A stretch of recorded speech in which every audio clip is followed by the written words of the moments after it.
कि सभी भक्तों को श्री राधे।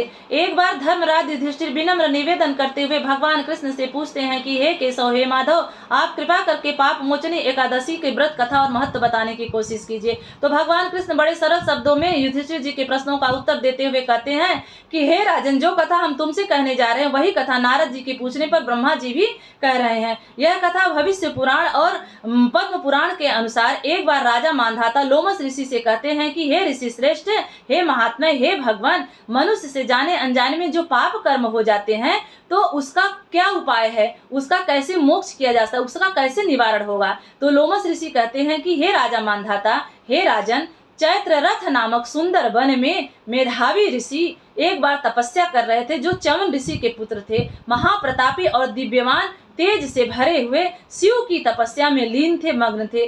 तभी जो है देवराज इंद्र के महल की एक सुंदर अप्सरा मंजुघोषा उस सुंदर वन में भ्रमण कर रही थी। भ्रमण करते करते जैसे मंजुघोषा की दृष्टि मेधावी ऋषि के ऊपर पड़ती है तो दोनों उनकी तपस्या भंग करने के लिए मंजुघोषा प्रयत्न करती है। तभी उसी समय संजोग से कामदेव भी चैत्ररथ नामक सुंदर वन में घूम रहे थे। जैसे कामदेव की दृष्टि मंजुघोषा के ऊपर पड़ती है तो मंजुघोषा की मनोस्थितियों को समझते हुए कामदेव मंजुघोषा की सहायता करते हैं और ऐसे ही मेधावी ऋषि की तपस्या भंग हो जाती है और मेधावी ऋषि शिव तपस्या से विरक्त हो जाते हैं।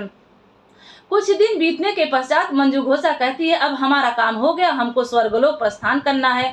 तब मेधावी ऋषि की आंखें खुल जाती है और मेधावी ऋषि कहते हैं, हमारी तपस्या भंग करने के लिए आई थी। इसके लिए मेधावी ऋषि उसको श्राप दे देते हैं और जैसे ही वो श्राप देते हैं कहते हैं कि जाओ, तुमने मेरी तपस्या भंग की तो तुम पिशाचिनी हो जाओगी, पिशाच की योनि में चली जाओगी।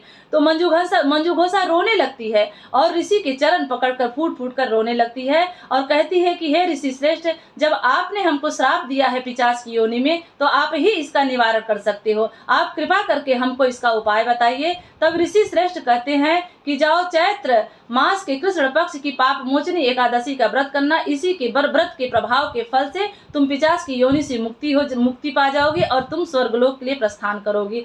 तो मंजुघोषा अप्सरा भी पाप मोचनी एकादशी का व्रत करती है और मेधावी ऋषि भी करते हैं, क्योंकि मेधावी ऋषि भी काम में युक्त थे। दोनों, उनकी शिव तपस्या भंग हो गई थी तो दोनों लोग मिलके जो है मंजुघोषा अप्सरा और मेधावी ऋषि दोनों पाप मोचनी एकादशी का व्रत करते हैं। व्रत के प्रभाव से ही उसका जो फल होता है, उसी के फल के प्रभाव से मंजुघोषा पिशाच की योनि से मुक्ति पाती है और स्वर्गलोक के लिए प्रस्थान करती है। और मेधावी ऋषि भी जो पाप हो गया था उनसे, उनके पापों का छुटकारा हो जाता है, पाप से मुक्ति हो जाता है और फिर से वो अपने शिव तपस्या में लीन हो जाते हैं। तो पाप मोचनी एकादशी का इतना बड़ा व्रत है और इतना बड़ा प्रभाव है, तो सब लोग पाप मोचनी एकादशी का व्रत कीजिए और इसी के फल से सभी के जीवन में जो छोटे बड़े पाप होते हैं सभी पापों का निवारण हो जाएगा।